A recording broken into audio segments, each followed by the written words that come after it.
के बीच में एक और बड़ी खबर सीधे आइए। अब अगली बड़ी खबर, ब्रेकिंग और शॉर्ट। 2020 में ट्रंप सत्ता में आते तो नहीं होता यूक्रेन युद्ध। बड़ी खबर, पुतिन ने ट्रंप की तारीफ। यह है पहली लाइन। 2020 के चुनाव में ट्रंप से छीन ली गई थी जीत। 20 में निष्पक्ष नतीजे आते तो 2022 में होती नहीं होती जंग। बड़ी खबर, दोनों ब्रेकिंग दोनों शॉट दिखाइए जरा। दोनों ब्रेकिंग दोनों शॉट। मैं चाहूंगा इसके वीडियो कीपर आइए और इससे पहले वाली ब्रेकिंग और शॉट बगल में दिखाइएगा। आइए इसके वीडियो कीपर और पहले वाली ब्रेकिंग और शॉट बगल में दिखाइएगा। 2000 में ट्रंप सत्ता में आते तो नहीं होती जंग। बड़ी खबर, पुतिन की तारीफ की गई है। यह इस वक्त की बड़ी खबर। Are you sure? हम ये दिखा, पीछे जरा ब्रांडिंग वॉल दिखाइए। ये देखिए जरा, ट्रंप की जीत नहीं छीनी जाती तो 2022 में यूक्रेन जंग नहीं होती। मैं चाहूंगा जरा दोनों ब्रेकिंग दोनों शॉट दिखाइए और सीधे चलिए आप अशोक सर के पास। अशोक सर, पुतिन की तरफ से पोस्चरिंग बड़ी सॉफ्ट की जा रही है। ना तो वो जेलेंस्की को टारगेट कर रहे हैं, ना कीव को टारगेट कर रहे हैं, और वो सिग्नल दे रहे हैं that I am ready to talk. Sir, diplomacy आपसे बेहतर कौन समझ सकता है? क्या कुछ ऐसा डिसाइड हो चुका है जो हम सबके सामने नहीं आ रहा है, और ध्यान धीरे धीरे they are boiling it down rather than एकाएक एक्सप्लोजन करें?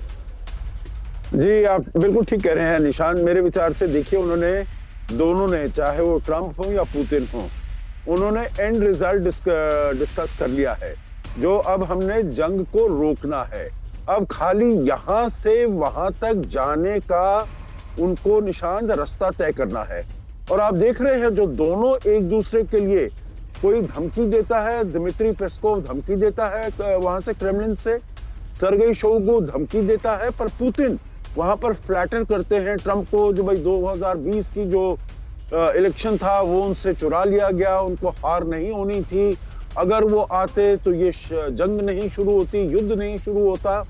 और वहां से ट्रंप भी ऐसा ही कह रहे हैं, जो ये देखिए हमसे हाइपरसोनिक मिसाइल इन्होंने चोरी कर लिया है, और बराक ओबामा के समय चोरी किया है, जिससे कि उनका जो ये निशाना है दोनों पर है, डेमोक्रेट्स पर भी है और पुतिन पर भी है। परंतु फिर उसके बाद ये भी कहते हैं जो हम यूक्रेन को पूरा अपना जो सहायता है वो रोक रहे हैं।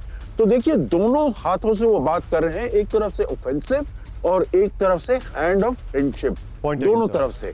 और इन दोनों ने डिसाइड कर लिया है अब युद्ध को रोकना है, और किस टर्म्स पर रोकना है वो अब बैठकर बैक चैनल से बातचीत करके वो अब उसका निर्णय करेंगे। निशान, आप जो बता रहे हैं सर, बहुत बहुत शुक्रिया आपका और सुधाकर सर का। लेकिन इस वक्त की बड़ी खबर, सीधे आइए हमारे जितने भी दर्शक हैं, गाजा से बड़ा अपडेट आ रहा है इस वक्त। मेरे सहयोगी आपके सामने लेटेस्ट जानकारी लेके आ रहे हैं। ब्रेकिंग और शॉट पे जाएंगे, कैंप 1 से शॉट लेंगे। इस वक्त की बड़ी खबर, हमास ने 4 महिला आईडीएफ सैनिकों को किया रिहा। इस वक्त की बड़ी खबर, ब्रेक करिए जरा। 200 हमास कैदियों के बदले 4 आईडीएफ महिला सैनिकों की रिहाई। ये देखिए जरा, सेंट्रल गाजा में रेड क्रॉस को सौंपे गए 4 कैदी। 4 महिला सैनिकों को 7 अक्टूबर को हमास ने बनाया था बंदी। इस वक्त की बड़ी खबर, सीधा आइए ब्रेक करिए। एक और बड़ी खबर, जंग के दौरान फुल स्क्रीन ब्रेकिंग, हमास ने की 15,000 लड़ाकों की भर्ती। ब्रेक करिए। इजराइल से जंग में मारे गए 15,000 लड़ाके। हमास पर 2 अमेरिकी सांसदों का दावा। I said only breaking. ये देखिए, अमेरिकी खुफिया विभाग के हवाले से 2 अमेरिकी सांसदों का दावा।